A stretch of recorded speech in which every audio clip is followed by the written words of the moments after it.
حي على الفلاح. He says, when a proposal comes to you, two things, if they are good, consider it and let it happen, on condition that both of them want to do it. What are the two? Deen and khuluq, the level of deen. First thing you need to ask about salah, do you fulfill salah? You ask someone else, is this person, do they come to the masjid? That question no longer features in our list of questions. Am I right? Wallahi. Young man, he is so conscious of Allah. He might not have much. He's in the masjid, he does his Quran. You know, today I met young boys who are traveling with me and they are in da'wah. Brother, are you married? No. Brother, are you married? No. Brother, are you married? No. How? You know, people, they don't like to get their daughters married to some men who are involved in da'wah, because what is going to happen? They will think these people, perhaps they might not earn, and they might, is that what you are getting your daughter married for? Wealth. No wonder the naira is dropping so badly. May Allah forgive us. Yes, it's crashing. Stop looking at it, it will stop looking at you too. Subhanallah. The deen, first question.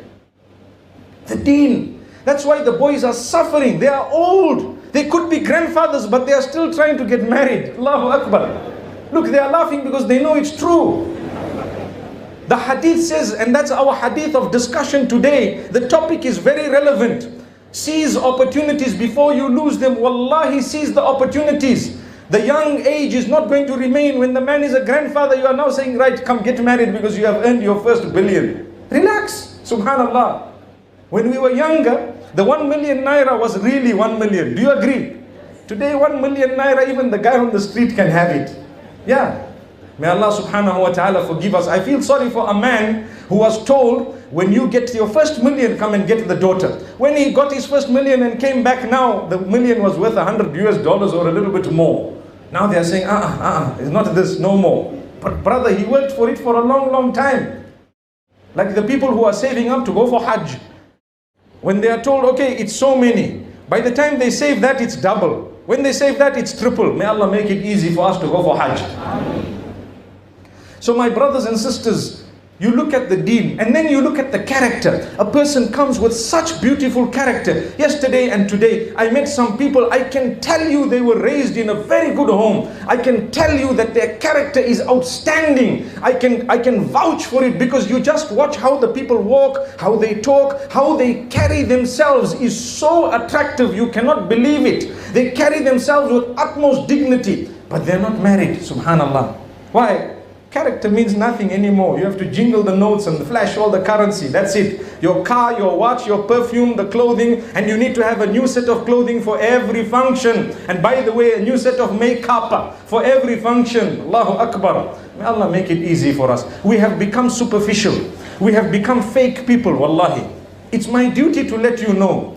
And I'm not saying it in a bad way. I'm just reminding you, it's good to love certain things. Everyone likes their clothing and the way they look and a little bit of this and that, but that should not determine your real value in the eyes of Allah subhanahu wa ta'ala. Your value is with your deen, your closeness to Allah, your akhlaq. As for the rest of the things, wallahi, they will go. They will go. Everything you have is a test from Allah subhanahu wa ta'ala. They will go. So let's get to our hadith. The hadith that we are discussing today. A very, very interesting narration of Ibn Abbas radiallahu anhuma, wherein he says the Prophet ﷺ was advising a man. He was giving a man advice. And he told him, you know what? Seize 5 opportunities before they are overtaken by 5 conditions. And they will all be overtaken by 5 conditions. When Allah gives you something, He is going to take it away. There's no chance that He's not going to take it away. If Allah gave you something, it is going to go. That's the plan of Allah. That already proves that while you have it, use it correctly. It's going to go. Subhanallah. While you have it, use it. It's going to go. So, what does He say? Subhanallah. The Prophet ﷺ mentioned 5 items, and these 5 are part of the test of Allah. When Allah made you, He says, وَمَا خَلَقْتُ الْجِنَّ وَالْإِنسَ الناس إلا ليعبدون.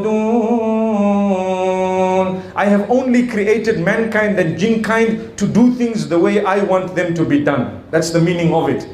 I have only created mankind and jinnkind to obey me, to worship me, which means to do what I have told them to do, to stay away from what I told them to stay away from. And wallahi, my brothers and sisters, if you do that, you will be content in this world. You will be happy in this world. You will smile even if you are living under a tree. And if you don't do that, you will be depressed even if you are living in a palace.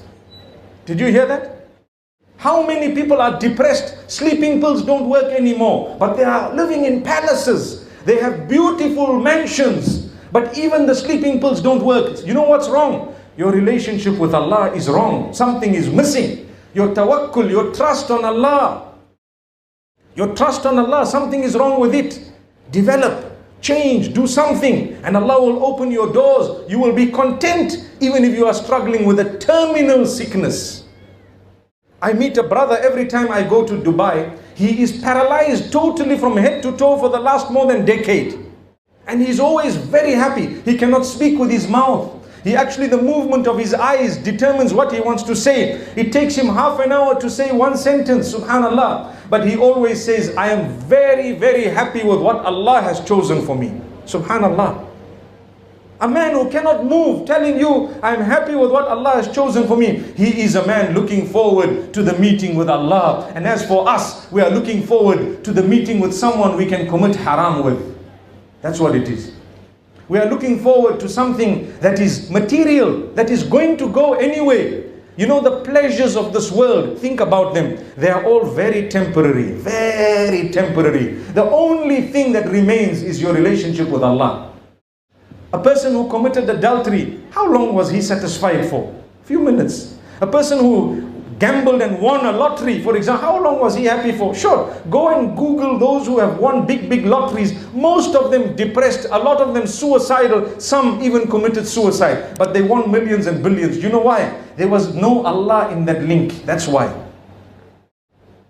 Those who have gone to the clubs, what did they gain? A little thing. For a short period of time they felt good. After that, reality strikes. You become even more depressed. Those who resort to alcohol to solve their problems, instead of resorting to Allah to solve their problems, the alcohol makes them forget. I spoke to a Muslim brother, unfortunately, on intoxicants and drugs, and he told me, I've got too many problems. So I said, so you are adding to your problems. That's what you are doing. You are adding. Yes. Every sniff or pull of weed is a problem. It's a big problem. One more pull. And now people are saying, but it's legalized. Legalized? What legalized? Subhanallah. In Islam, the rules will remain the same. Isn't alcohol legalized in many places? Does it make Islam change? No. Alcohol is legalized, adultery is legalized. So many things are legalized where we who have chosen to be Muslims have chosen to be disciplined. We will follow what Allah says. Allah says, don't do it. May Allah subhanahu wa ta'ala strengthen us. Brother, you can leave that tissue there, inshallah. Someone is bringing tissue. I can say it's okay. We will sweat it out today. It's canon. So my brothers and sisters, it's very interesting to see that Allah subhanahu wa ta'ala gives us a chance to prove ourselves. If I were to ask you how many of you would like to be billionaires here, I think I don't even want to say it because more hands would go up than a religious question. Right? But if I were to ask you, when you get $1 billion, what are you going to do? You will have embarrassing answers. Wallahi. You follow what I'm saying? Embarrassing answers. What we want to do, say, oh Allah, bless me with the millions, bless me with the billions, and prove to Allah that when I have it, let's see what I'm going to do. People are worried, that man has a lot of money. What is he doing? Go and see. He's doing a lot of good work. Subhanallah. He's doing a lot of good work. She's doing a lot of good work. What about you? The first 20 that you got in your pocket, it went into the wrong direction. Allah says, I'm not going to give you more. Because I know when I give you, look what you are doing. May Allah subhanahu wa ta'ala grant us ease. You follow what we are saying? So, my brothers and sisters, let's work hard. Let's contribute to community. Let's contribute to society. We need to build our morals and our values. We need to have a system whereby we take care of each other. Look after your wives. Look at her as the daughter of someone. You know, many of our wives, and I'm saying our wives because the majority of men, I'd like to think, astaghfirullah, forgive me if I'm wrong. Maybe Kanu's an exception, but I doubt it. Many of our wives, they suffer in silence. Is it right? The men are saying yes. How ironic. Subhanallah. They don't know where to go. This man is, number one, adulterous. Number two, they think because they have the money, they can go and do what they want. They drink alcohol, but they read salah at the same time. How is this happening? How? Allahu Akbar, you have wealth. Allah is watching you and He's going to take your wealth away. He'll take your happiness away. He'll inflict you with disease, with issues, with problems. How? When you have been blessed, respect others. Allah will give you respect. The Prophet ﷺ says the best from amongst you is not the best with the billion, not the best with the million, not the best with the best car and house. He's the one who can respect his wife and treat her with utmost respect and be kind and the best to her. That is the best of all men. Subhanallah. How many are good men here in Kanu? I see one hand at the back. Jazakallah khair, my brother. May Allah bless you. May Allah bless you. Try your best, honestly. Make it your own challenge. And my dear sisters, don't start developing a big head and say, did you hear what happened here? You heard what the sheikh said. No, no, no. It's give and take. It's give and take. We also need to carry ourselves with respect. Look after the wealth of your spouse. Look after his dignity. And it should be mutual. It should be both ways. Subhanallah. We look after each other. We look after each other. And that's how it should be. Thank you so much for listening to this short message. I pray that it has increased you in a little bit of motivation and hope, and the same applies to all of us. Jazakumullah khair. Assalamu alaikum wa rahmatullahi wa barakatuh.